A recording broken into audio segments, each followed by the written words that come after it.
Senhor, a minha prece, eu venho aqui te pedir teu favor, alguém que padece, que não merece, mas quer teu perdão. Pois me perdoa, perdoa, Senhor, te peço com emoção. Deste tua vida morrendo na cruz, eu quero ser teu, meu Jesus.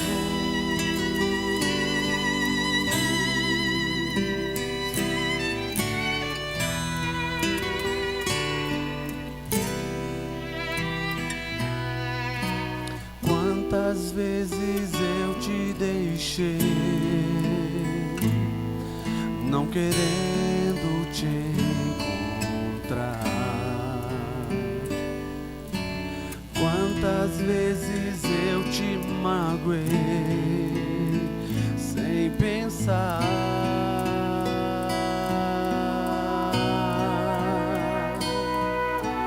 Quantas vezes me deste a mão, mas eu não quis aceitar. E quantas vezes em meu viver te fiz chorar.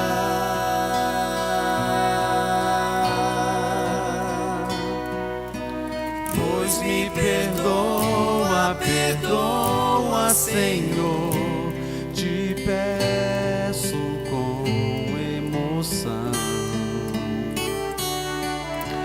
Deste tua vida morrendo na cruz, eu quero ser teu, meu Jesus. Se você precisa do perdão de Jesus, cante comigo esse trecho. Pois me perdoa, perdoa, Senhor, te peço com emoção. Deste tua vida morrendo na cruz, eu quero ser teu, meu Jesus.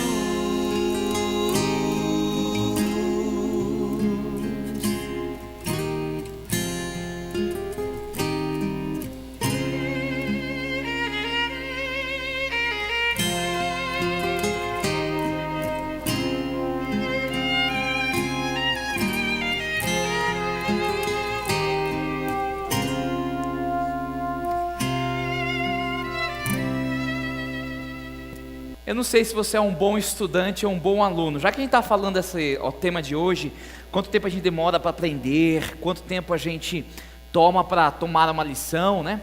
Eu trouxe algumas provas que eu vi e recebi de um amigo. Dá uma olhada nessas provas aqui, as respostas dos nossos queridos alunos. Prova de história, pergunta da prova de história. Tem alguém aqui que gosta de história? Deixa eu ver. Temos alguém aqui. Prova de história. Qual foi o regime político adotado por Benedito Mussolini?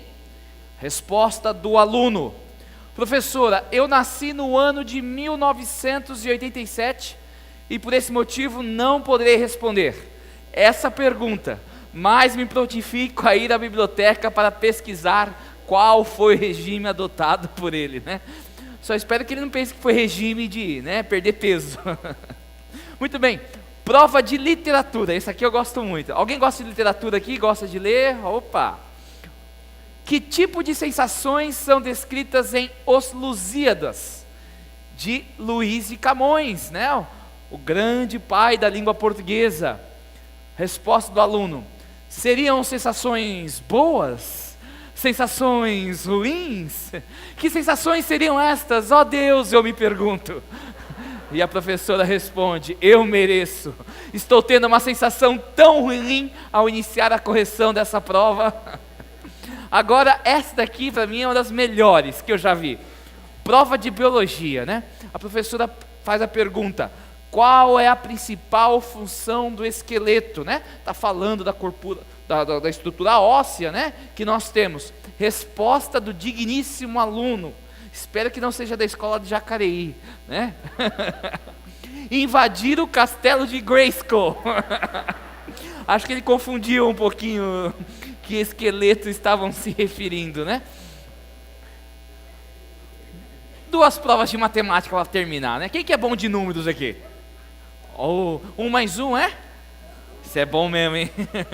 Prova de matemática. Olha isso aqui, ó. Começou até bem, né? Depois foi parando, morreu enforcado. Não dá, né? Agora isso aqui alguém vai precisar me ajudar a ler, porque eu nem sei ler isso aqui, né?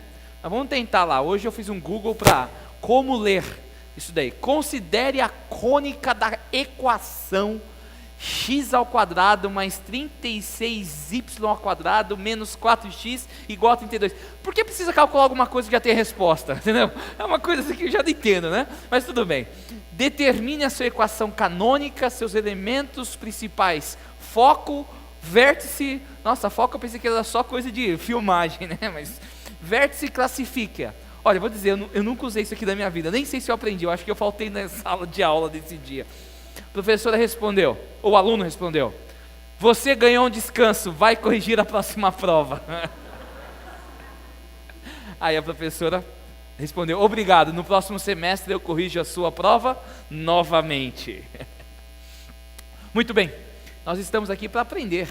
E eu aprendi uma coisa na vida: quanto mais cedo a gente abaixar o orgulho um pouquinho, a gente vai sofrer menos na vida, né?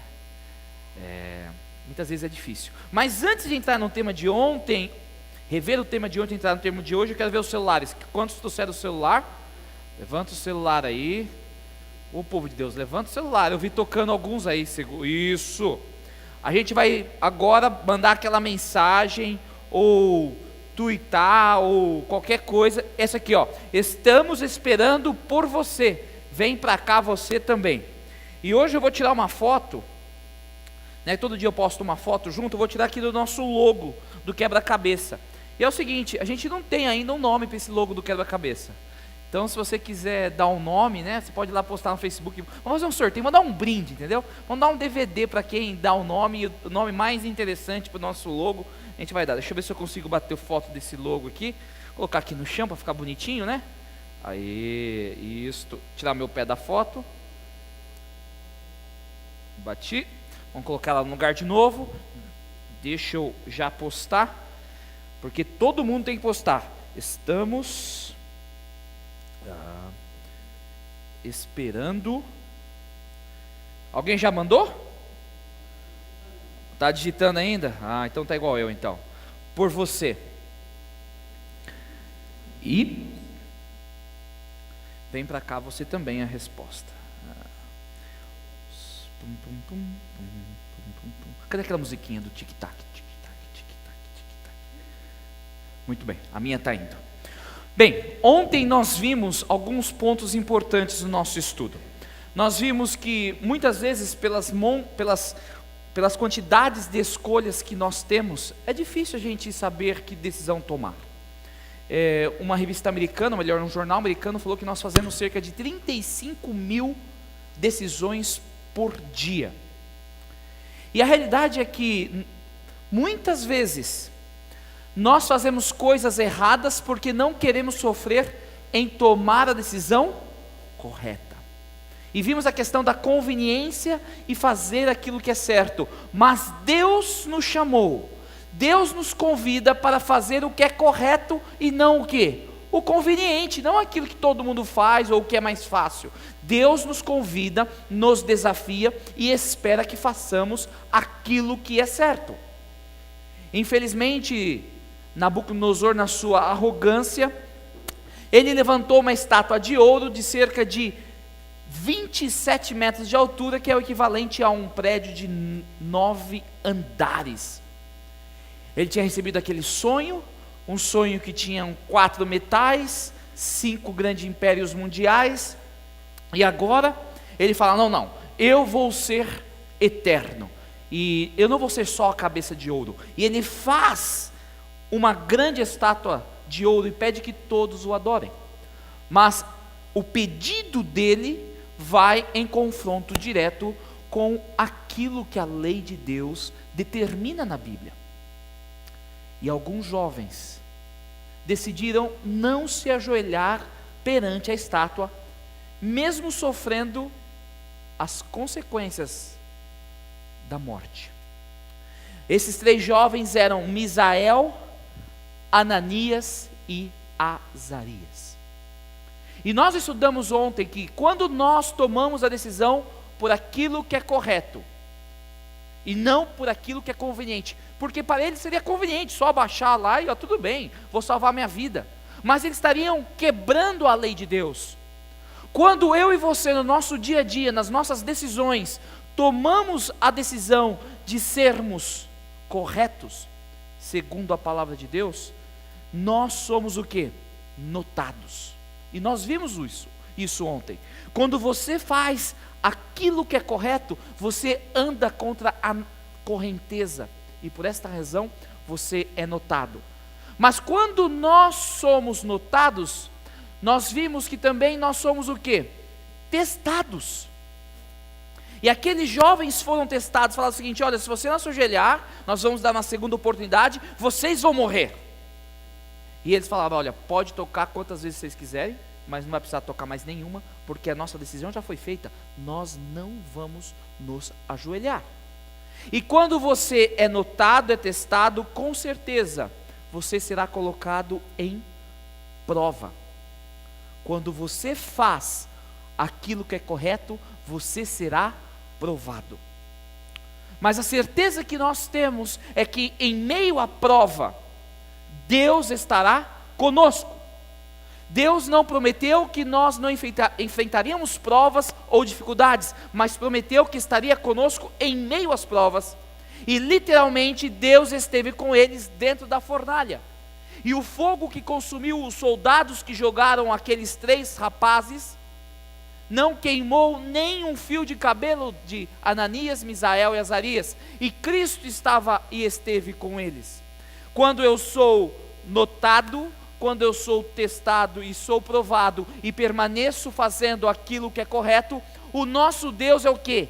Exaltado. E foi isso que aconteceu. Nabucodonosor, ele exaltou o nome do Senhor, porque o Senhor proveu a liberdade, a libertação para aqueles jovens. Mas Deus, Ele não liberta, ou quando Ele é exaltado, Ele nos exalta também.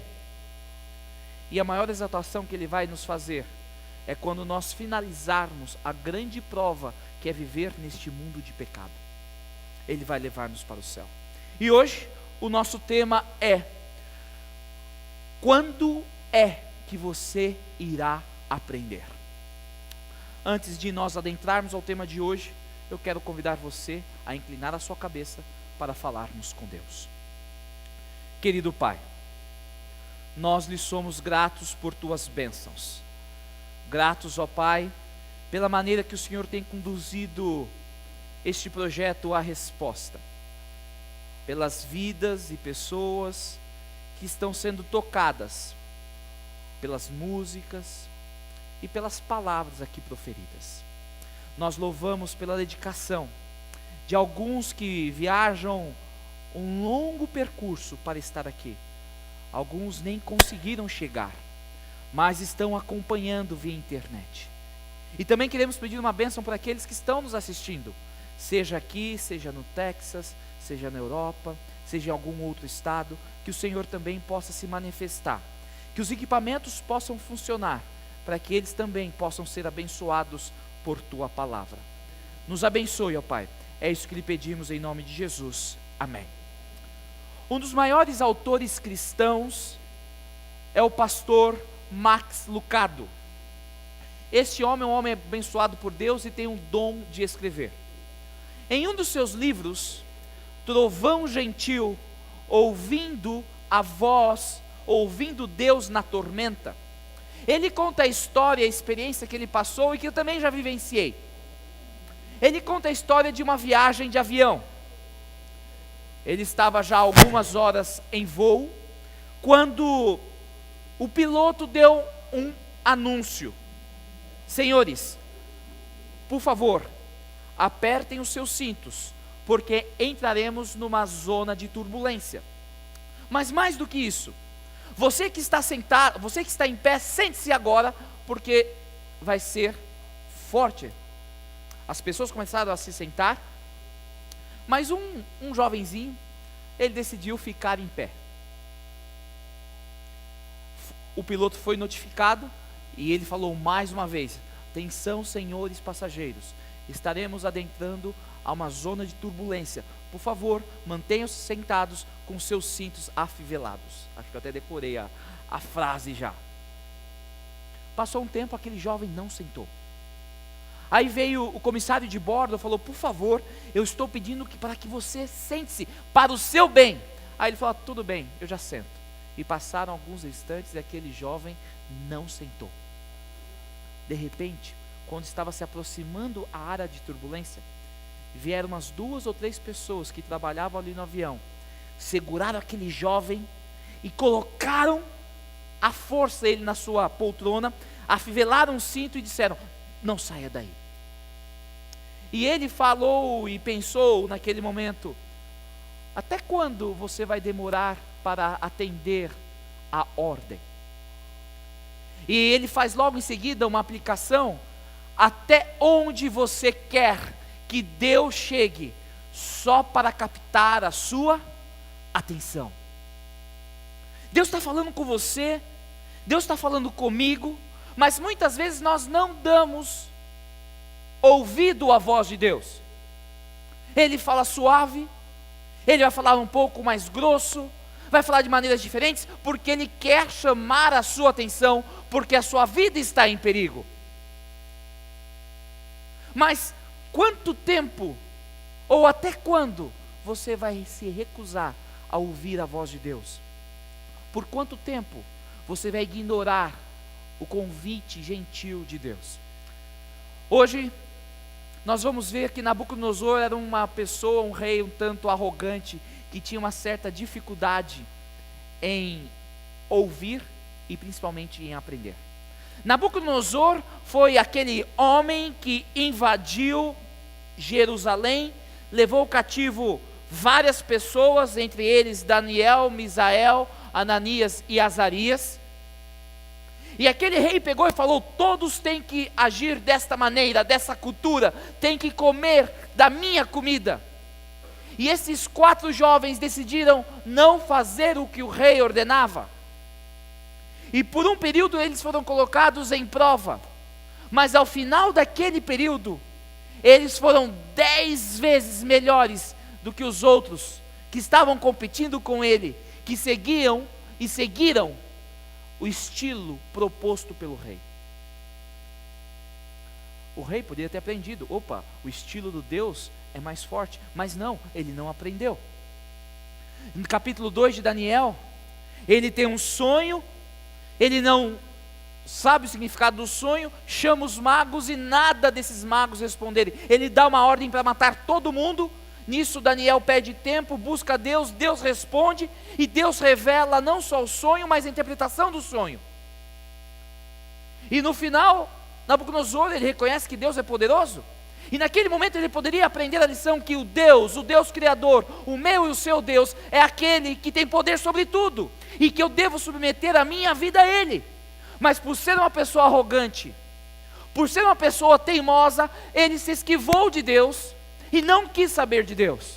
Tudo bem, não quis aprender a lição. Entramos no capítulo 3 de Daniel, história que estudamos ontem.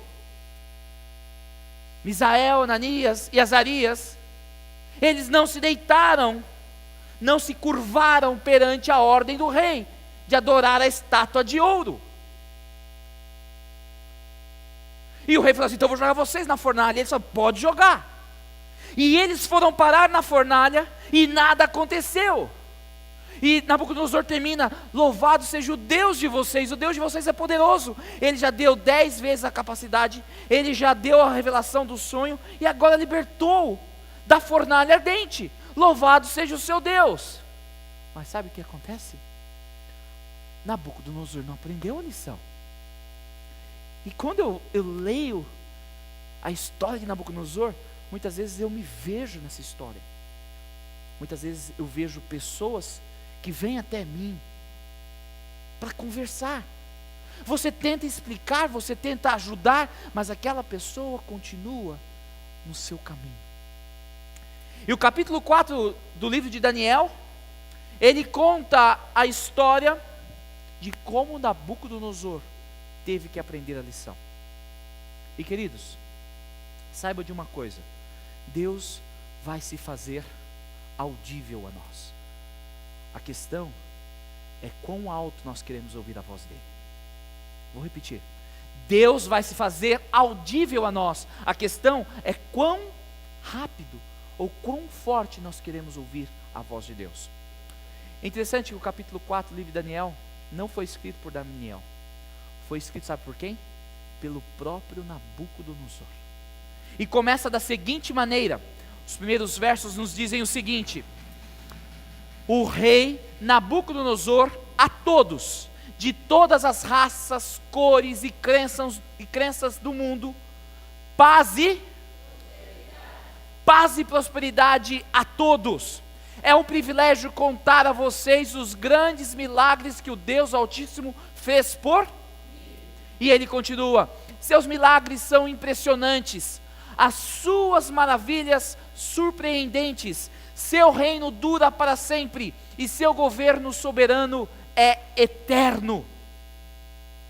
Nabucodonosor começa a louvar a Deus. O capítulo 4 é o testemunho de Nabucodonosor.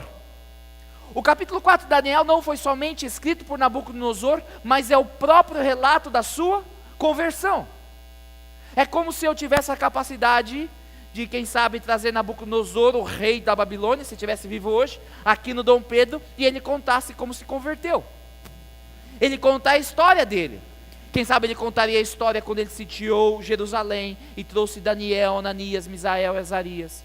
Ele contaria a história do sonho que ele teve com a estátua. Contaria a experiência da fornalha. Lições essas que ele não aprendeu. E agora ele chega no capítulo 4.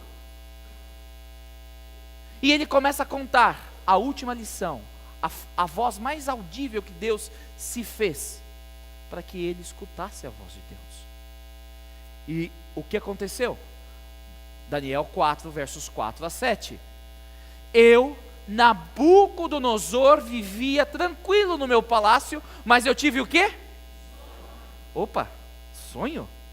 Peraí, está lendo Daniel 2? Não, é Daniel 4. Quase um pesadelo que me deixou abalado. Bem, ele já havia passado por essa experiência, sim ou não? Sim ou não? Mas o que ele fez? Olha aqui Nabucodonosor: mandei buscar todos os sábios da Babilônia para que interpretasse o sonho. Ô Daniel, você não já passou? Ô Nabucodonosor, você não já passou por isso? Você não já chamou uma vez os sábios e eles não falaram nada? É, né? E olha o que aconteceu. Quando todos estavam reunidos, quem? Aqueles magos, encantadores, astrólogos e adivinhos. Contei-lhes o sonho, mas ninguém conseguiu dizer o quê? Puxa vida, será que ele não aprendeu a lição? Ele já tinha tido um sonho. Ele já tinha tido a experiência desse bando de pessoas não darem a resposta ao sonho dele. Mas de novo, ele erra da mesma maneira, chamando as mesmas pessoas. E aqui vem uma frase importante que depois você pode twittar aí, colocar no seu Facebook, mandar para alguém. E é uma frase porque ela faz um trocadilho. Errar é... Está devagar hoje, vocês estão cansados? O que aconteceu? Nossa, o que está acontecendo? Estou sentindo vocês devagar aí e tal. Ânimo, vai, levanta o bracinho assim, faz exercício aí. Acho que faltaram cantar ao povo, quando estava cantando não estava aqui ainda. Errar é... Mas persistir no erro é afastar-se de Deus. Vocês já pensaram que era outra coisa, né? Errar é humano, mas persistir no erro é afastar-se de Deus. Bem, quando Nabucodonosor chamou seus sábios, eles não resolveram? Quem vocês acham que ele chamou? Daniel. Daniel entra na história. Daniel entra na história. E agora Nabucodonosor começa a contar o sonho a Daniel. Dessa vez, ele nem pediu para Daniel adivinhar, ele simplesmente começou a contar o sonho dele. E o sonho dele foi o seguinte: eu sonhei com uma alta árvore. E essa árvore foi crescendo, crescendo, crescendo, e essa árvore podia ser vista de todos os lugares do mundo. Esta árvore era a mais alta do mundo. Esta árvore provia refúgio, alimento para os animais. Esta árvore era o centro do mundo. Mas eu vi no meu sonho um anjo que veio com um decreto divino: derrubem a árvore, cortem seus galhos, arranquem suas folhas e espalhem os seus frutos, que os animais que estejam embaixo morram, espantem os pássaros dos seus galhos, mas deixa o toco, as raízes, preso com ferro, em bronze, junto à relva do campo. E para traduzir, para falar literalmente como terminou Nabucodonosor de contar o sonho, ele disse o seguinte: a voz do anjo: deixem que ele seja molhado pelo orvalho do céu e se alimente de capim com os... que ele perca a mente e seja como animal, e assim seja, até que se passe o quê? 7 tempos. Nabucodonosor contou o seu sonho para Daniel, e chega e diz: Daniel, qual é a interpretação desse sonho agora? Qual a interpretação desse sonho?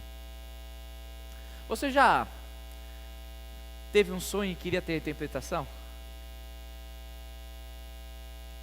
Daniel tinha essa capacidade, esse dom. Mas a resposta de Daniel ao rei apresenta pelo menos 3 lições importantes para nós. Primeira lição: não importa quão difícil seja a mensagem, o servo de Deus precisa o quê? Apresentá-la. Queridos, não pense que eu tenho a maior alegria como pastor de muitas vezes ir na casa de alguém e falar: olha, você está errado. Pelo contrário, isso me dá uma dor de barriga. Eu oro, Senhor, eu não gosto disso. Eu não gosto disso. Hoje eu recebi uma ligação: pastor, falei, filha, o que está me pedindo está errado. E foi difícil falar para ela isso. Eu não gosto de ofender as pessoas. Quem gosta? Quem gosta de ter pessoas com a cara virada para você? Alguém gosta aqui? De fazer inimigos? Alguém gosta de você chegar para a pessoa e falar: olha, sabe o que é? E você tenta chegar com todo jeito. Ninguém gosta. Mas se você é um servo de Deus, mesmo que isso seja desconfortável, você precisa o quê? Apresentar e dizer a mensagem de Deus. Essa é a grande e primeira lição que eu tiro da resposta de Daniel. Segunda grande lição: não importa quem a mensagem é endereçada, ela precisa ser apresentada com amor. Sabe, a mensagem de Daniel, a interpretação daquele sonho era muito dura. Ia ser uma porrada na cara do Nabucodonosor. Imagina você pegar um taco, um pedaço de madeira e bater em alguém. A mensagem de Deus para Nabucodonosor era dessa. Mas Daniel, ele foi o quê? Sensível e tentou apresentar com amor. E eu e você devemos tratar as pessoas e apresentar a mensagem de Deus, e muitas vezes a correção, de que maneira? Com amor. Daniel, ele poderia estar pulando de alegria. Ah, você destruiu meu reino, né? Você queimou minha casa, você me trouxe cativo, você fez um monte de coisa comigo. Agora, agora chegou minha vez de pagar. E descontar a raiva dele. Como ser humano, eu acho que quem sabe passou isso na cabeça de Daniel. Mas um servo de Deus, um filho de Deus, ele não vai agir dessa maneira. E terceira e última lição que eu tiro: o servo de Deus desejará que a graça divina se manifeste e um milagre ocorra. A pessoa que ama a Deus vai amar o próximo e vai confiar que Deus vai operar um milagre. Bem, vamos para a interpretação? Quantos querem saber a interpretação do sonho? Deixa eu ver. Quantos já tinham lido esse sonho? Alguns. Todo mundo conhece aquele sonho, né, da estátua, né? Mas esse poucos conhecem, não são muitos. Começa o seguinte: Daniel, Beltesazar, ficou tão apavorado por um momento que nem conseguiu o quê? Ele começou a bater as pernas. A mensagem era o quê? Dura, pesada. Que ele não sabia como agir. A ponto que o rei falou o seguinte: Beltesazar, disse o rei, fique calmo. Não deixe que o sonho e a interpretação o... Nabucodonosor teve que falar: Daniel, eu estou vendo que não é coisa boa. Sabe quando você chegar no médico, o médico você começa a enrolar, já fala, já não tem coisa boa aí. O problema é que muitas vezes os médicos não tem muito trava na língua, né? Ele nem prepara muitas vezes, sai falando, né? Ó, você tem mais 6 meses de vida, tá com câncer e... como assim, né? Nem começa a preparar, né? Igual aquela história do gato que subiu em cima do telhado, lembra? Depois eu conto para vocês. Mas bem, não deixe que o sonho e a interpretação o assustem. E agora vem a resposta de Daniel: meu senhor, disse Beltesazar, gostaria que esse sonho fosse sobre os seus e a interpretação para os seus adversários. Olha como Daniel falou. Ele poderia dizer: você vai colher aquilo que você plantou. Tá vendo? Eu te disse, eu te disse, eu te disse. Você brincou com meu Deus, agora toma. Bem feito. Ele não agiu dessa maneira, porque ele não tinha veneno na sua boca. O que ele fez? Senhor, o meu desejo, a minha oração é que aquilo que eu fosse falar para você fosse a mensagem que Deus estivesse dando para os seus inimigos, os seus adversários. Daniel foi gentil em suas palavras. E tem um provérbio japonês que eu gosto muito: uma única palavra o quê? Pode aquecer 3 meses de inverno. A Bíblia coloca a gentileza da seguinte maneira: Provérbios 15, verso 1, nós lemos o seguinte: a resposta moderada neutraliza a, mas a língua afiada põe o quê? Mais lenha na... E eu vou dizer uma coisa para vocês: como a gente tem gente que quer ver o circo pegando fogo. Oh meu Deus, se eu pudesse eu batizava a língua de muita gente. Não, se eu pudesse eu amputava a língua de muita gente. Isso aqui é a parte humana falando. Desculpa, irmãos, perdão sempre. Eu estou pregando aqui, eu tenho que perdoar, perdoa-me. E agora Daniel começa a explicar, dar a revelação daquele sonho.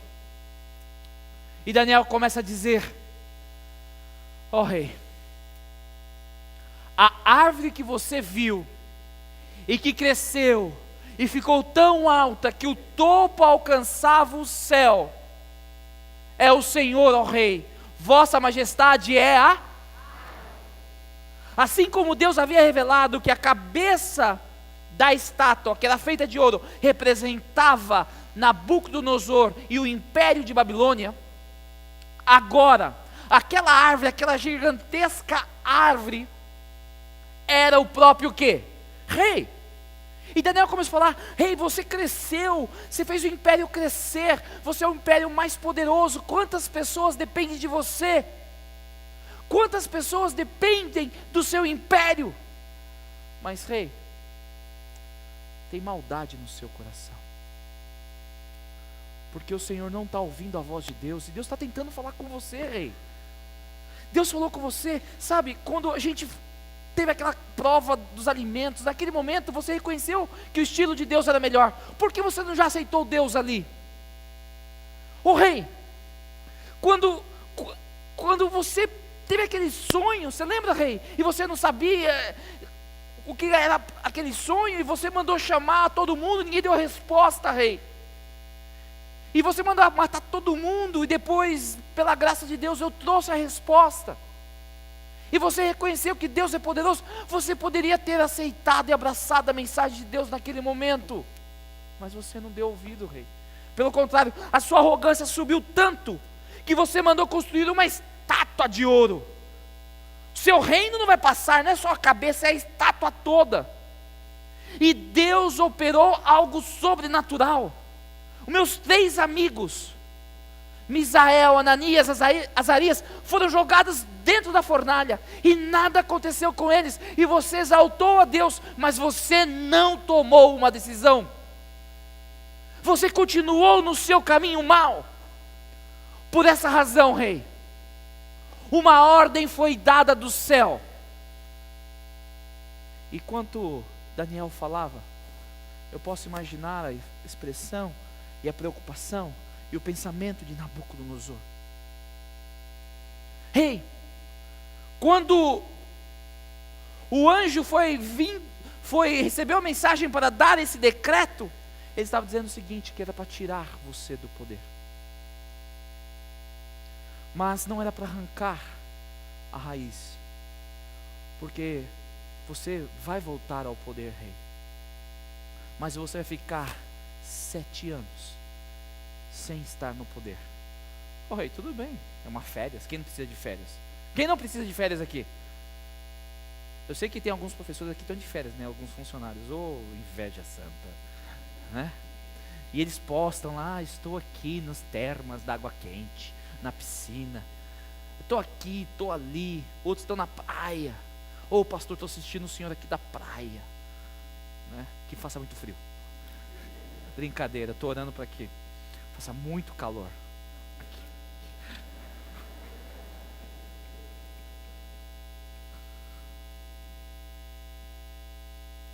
Rei pensou, vai tirar umas férias. Não, rei, não vai ter férias não, sabe por quê? Você vai se tornar como um animal. Durante 7 anos, você não vai ser rei, você não vai ser ser humano, você vai comer capim igual o boi come, seu cabelo vai crescer, suas unhas vão ficar como de águia. É isso que vai acontecer com você, rei.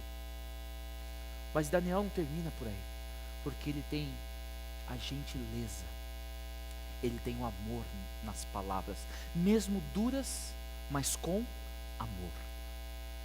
Ele faz um apelo ao rei. Daniel 4:27. E este apelo é o seguinte: portanto, ó rei, aceite meu conselho, abandone seus e comece a viver diferentemente.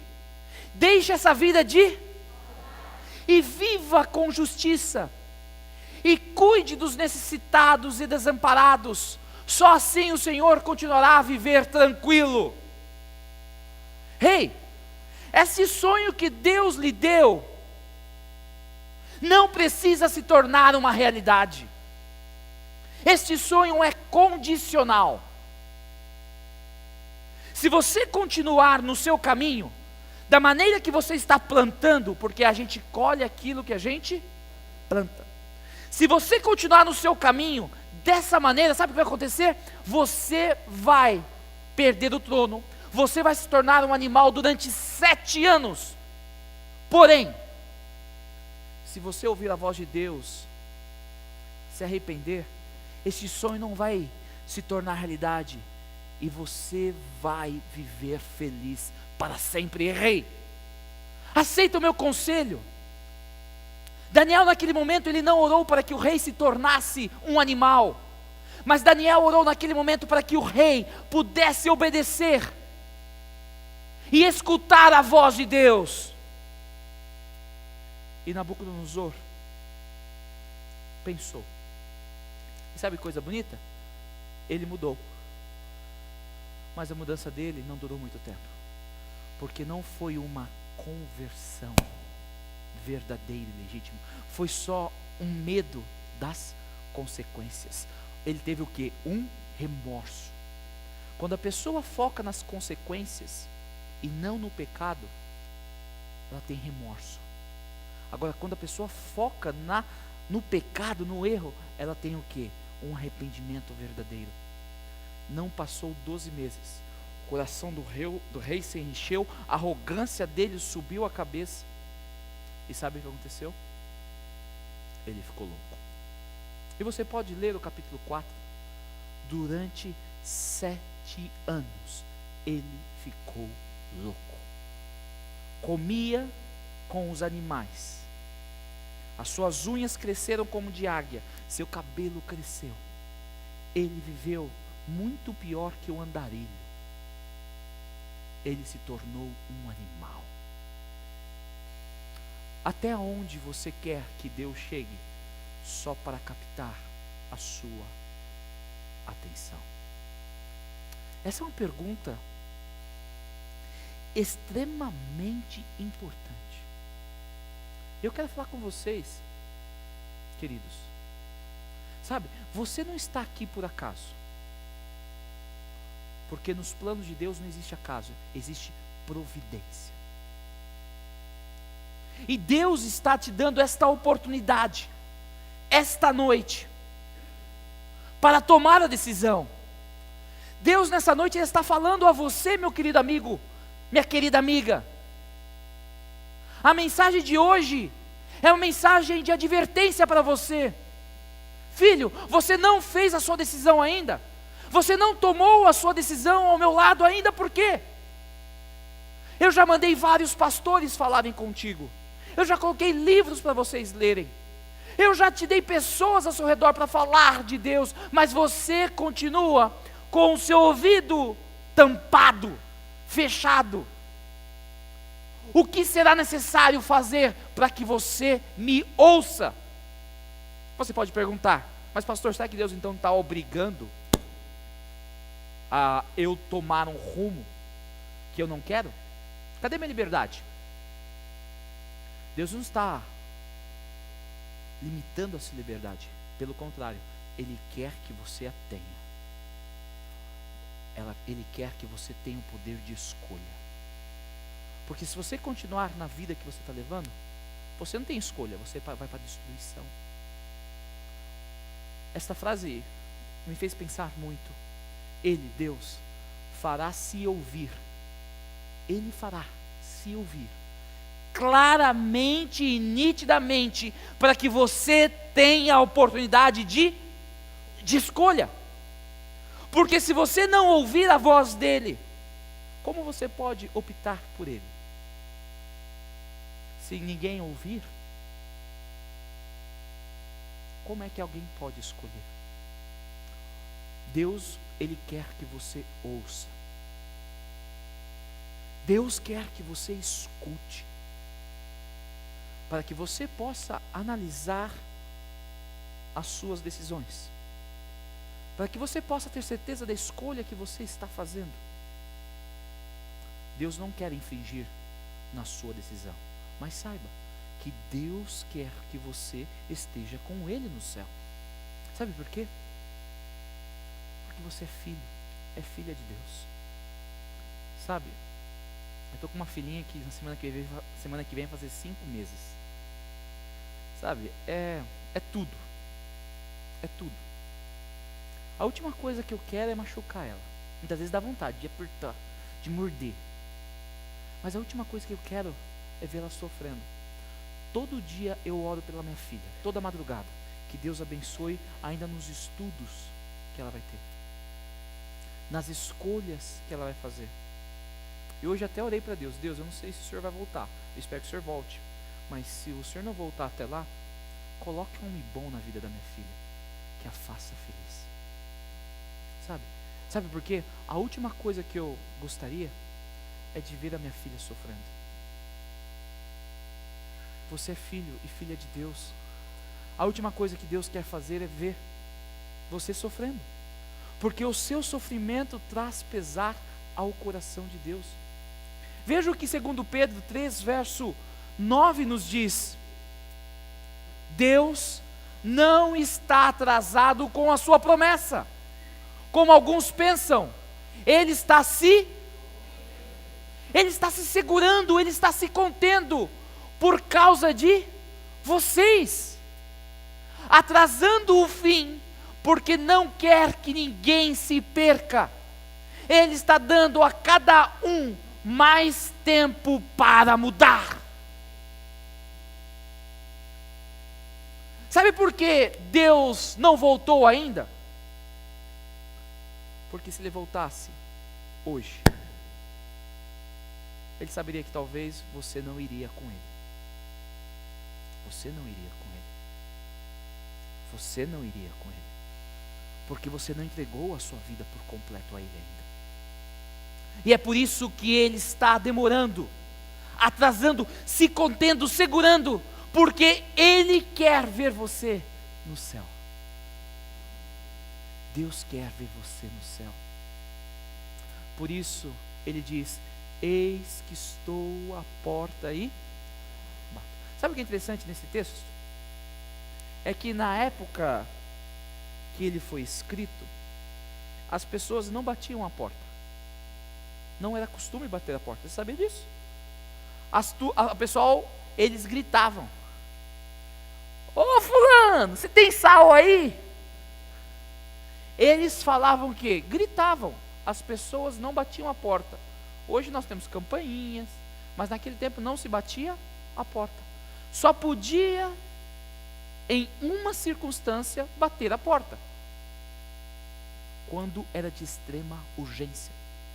Se a vida da pessoa estivesse em perigo, se o incêndio estivesse ocorrendo, se os ladrões estivessem vindo, a pessoa deveria bater na porta, e a porta seria o alarme de que algo muito sério, muito importante estava acontecendo e que a pessoa precisava se ligar. E o que a Bíblia diz? Eis que estou batendo a porta. Ao Deus dizer que está batendo a porta, está falando: é algo sério. Eu quero fazer um milagre em sua vida. Eu quero te transformar. Falta pouco tempo. Deixa eu entrar. Deixa eu entrar. Deixa eu fazer essa transformação. Me aceita. Para de brincar. Me aceita. Falta pouco tempo. E se você não tomar decisão agora, não tomar decisão hoje, se você postergar mais um dia, quem sabe você não terá mais oportunidade de escolha. Ah, pastor, mas eu preciso tanta coisa mudar. Deus não quer que você mude nada. Presta atenção no que eu estou falando. Deus não quer que você mude nada. Deus quer que você venha do jeito que você está. Deus quer que você venha do jeito que você está. Deus quer que você venha do jeito que você está, para que Ele possa fazer a transformação. Não sou eu que faço a transformação, não é você que faz a transformação, mas é Ele. Sabe, eu sei que aqui tem pessoas que nunca entregaram a sua vida a Jesus ainda. E é para vocês que eu quero falar agora. O que está acontecendo? Por que essa demora? O que é que você vai precisar passar, vivenciar, para que você possa ouvir a voz de Deus? Tome a decisão agora. Deus está falando com você, trabalhando com você. Por que demorar? Eu sei também que neste grupo há pessoas que já entregaram a sua vida a Deus, mas se afastaram. Mas por alguma razão estão aqui nesta noite. Eu quero dizer para você, hoje é o dia. Hoje é o dia de voltar. Não deixe para amanhã. Não espere sofrer. Não espere passar por dificuldades. Não espere Deus falar alto para você acordar. E é por isso que muitas vezes nós sofremos, porque Deus permite que nós soframos para que nós possamos ficar sensíveis à voz dele.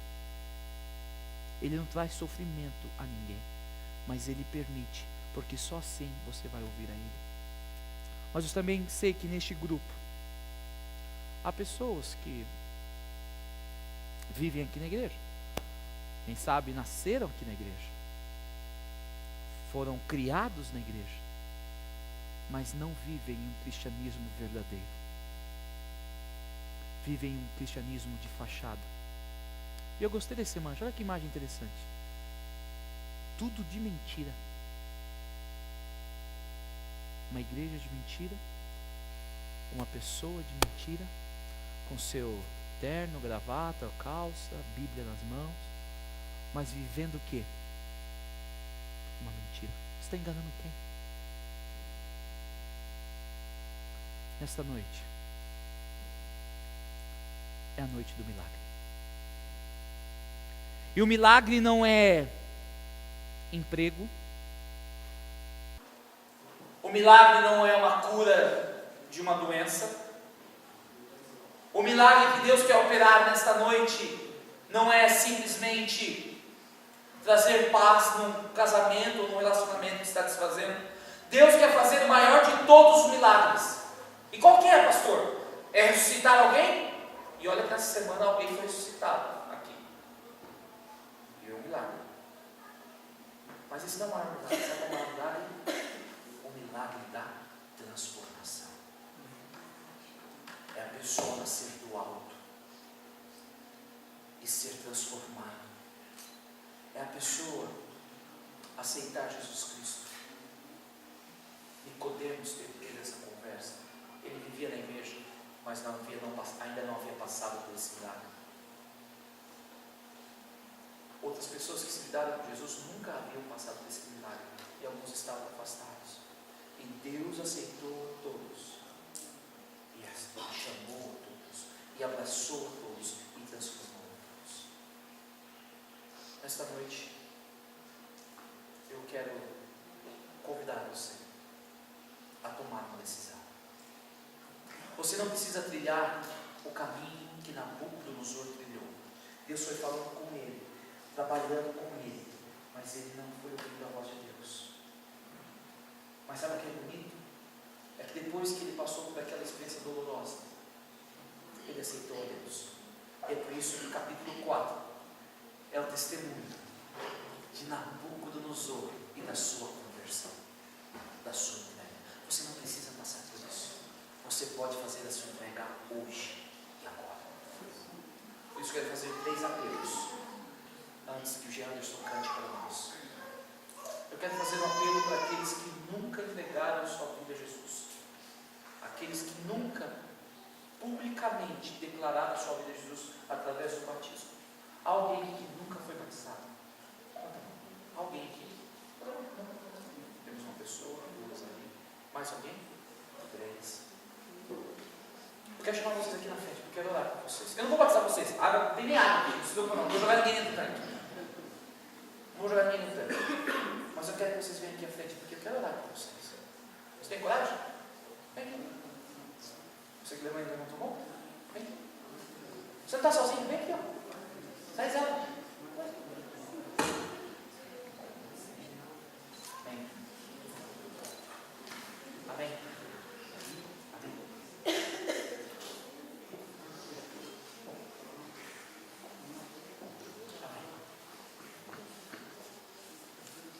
Há alguém aqui nesta noite que já foi batizado, já passou por essa experiência, mas quem sabe está longe de Jesus? Tem alguém que está longe de Deus, longe da igreja? Há alguém aqui? Eu quero chamar vocês, porque eu quero orar por vocês também. Vem aqui à frente. Vem aqui na frente. Amém. Deus seja louvado. Olha que bênção. A palavra de Deus. Obrigado. Anderson, canta para nós. Mas enquanto ele canta essa música, eu quero falar com a igreja, aqueles que se falam, que se dizem cristãos. Se Jesus voltasse hoje, ele te levaria. Você está brincando de ser cristão? Ou você é realmente um filho de Deus? Se você acha que precisa acertar alguma coisa na sua vida, enquanto ele canta esse milagre, que com a ajuda de Deus vai acontecer nessas pessoas que ainda não experimentaram o batismo, e aqueles que já estão afastados e querem ser consagrados a Deus. E queridos, se alguém quiser ser batizado, amanhã a gente enche esse tanque, a semana que vem, isso não tem problema. Nós estamos aqui para salvar pessoas.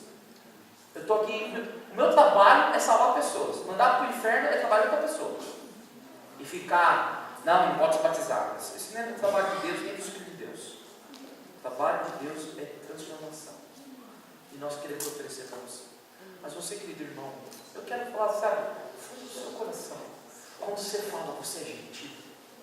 Quando você corrige, você é gentil. Você precisa ser transformado.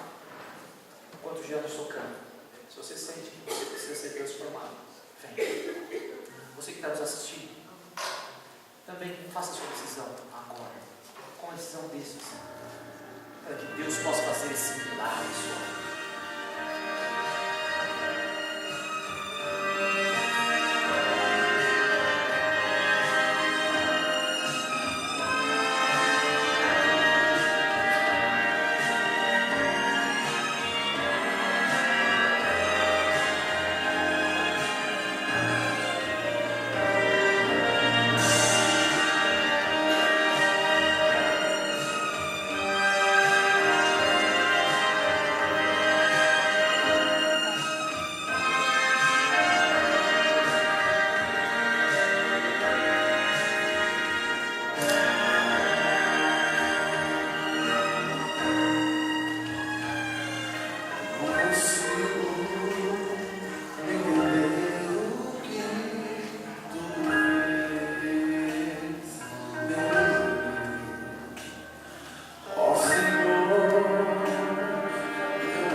nossa oração é que essa transformação possa ocorrer em nossa vida.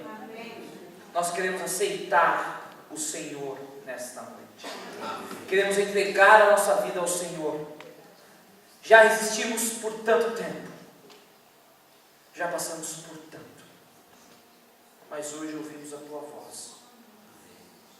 Aceita-nos, Senhor. Aceita aqueles que ainda não tiveram a experiência de um batismo, de uma declaração pública que amam o Senhor. Abençoe aqueles que já fizeram essa declaração, mas porque, por uma razão ou outra, com certeza, por causa dos ataques de Satanás, não estão conosco, mas hoje tomaram a decisão para voltar. Senhor, abençoe também os nossos irmãos, que dia após dia, ano após ano, têm vindo à Tua igreja, mas precisam dessa transformação também, desse milagre. Tem misericórdia de nós, ó Pai, e nos transforma. Cuida de nós. Nos leva em segurança na certeza que os nossos pecados foram perdoados e que o nosso nome está escrito no livro da vida do Cordeiro. E amanhã nos traga para mais uma vez escutarmos a resposta que o Senhor tem para a nossa vida. Nos abençoe, Pai. Abençoe também quem está nos acompanhando via internet, seja aqui próximo ou longe. Que a Tua graça possa acompanhá-los também. Tudo isso nós lhe pedimos, ó Pai, no nome daquele que veio e se tornou comum de nós, caminhou entre nós, foi indignamente acusado e condenado e morreu, mas ao terceiro dia ressuscitou e muito em breve irá voltar. É no nome de Cristo que nós oramos. Amém.